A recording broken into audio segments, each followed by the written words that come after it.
緊急事態宣言でホテルが休業となり、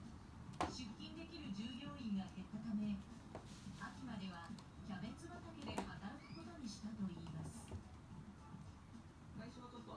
腰が痛かったりとか、そういったこともあったんですが、今はだいぶ、1ヶ月ほど働かせていただきましたので、だいぶ慣れてきて、はい、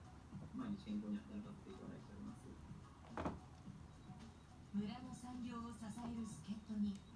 村も毎月4万円を支援することに。